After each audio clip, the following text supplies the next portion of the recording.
एक बार एक कॉलेज में 4 दोस्त पढ़ते थे। चारों एक ही क्लास में थे, इसलिए इनके बीच की दोस्ती काफ़ी गहरी थी। एक दिन कॉलेज में अनाउंसमेंट की गई कि कुछ दिन बाद आपका एग्ज़ाम लिया जाएगा।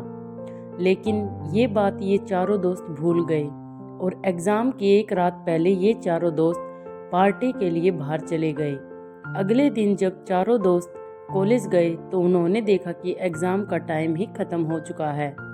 तब इन चारों दोस्तों ने एक प्लान बनाया और कार का ऑयल अपने कपड़ों पर लगाया और अपनी प्रिंसिपल के केबिन में जाकर प्रिंसिपल से कहा, हमारी कार का टायर पंचर हो गया था, इसलिए हम एग्ज़ाम नहीं दे पाए। प्रिंसिपल ने कहा, ठीक है, तुम कल कॉलेज आना, कल तुम्हारा एग्ज़ाम ले लिया जाएगा। चारों दोस्त खुश होकर वहाँ से निकल गए और ये सोचने लगे कि आज तो हम बच गए। इन चारों दोस्तों ने रात भर पढ़ाई की और जब अगले दिन एग्ज़ाम देने गए तब इनसे कहा गया कि तुम चारों का एग्ज़ाम अलग अलग क्लास में लिया जाएगा। चारों दोस्त अलग अलग क्लास में जाकर बैठ गए, लेकिन जब इनके हाथ में क्वेश्चन पेपर आया तब इनकी आंखें खुली की खुली रह गई, क्योंकि क्वेश्चन पेपर में सिर्फ एक सवाल लिखा था कि कार का कौन सा टायर पंचर हुआ था। चारों दोस्त हैरान हो गए।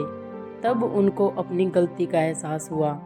तो हमें इस कहानी से सीख मिलती है कि हमें कभी झूठ नहीं बोलना चाहिए, क्योंकि अगर आप जिससे झूठ बोल रहे हो और उसको आपके झूठ के बारे में पता है तो आप सिर्फ उसकी नज़रों में ही नहीं बल्कि अपने नज़रों में भी बुरे और छोटे बन जाओगे।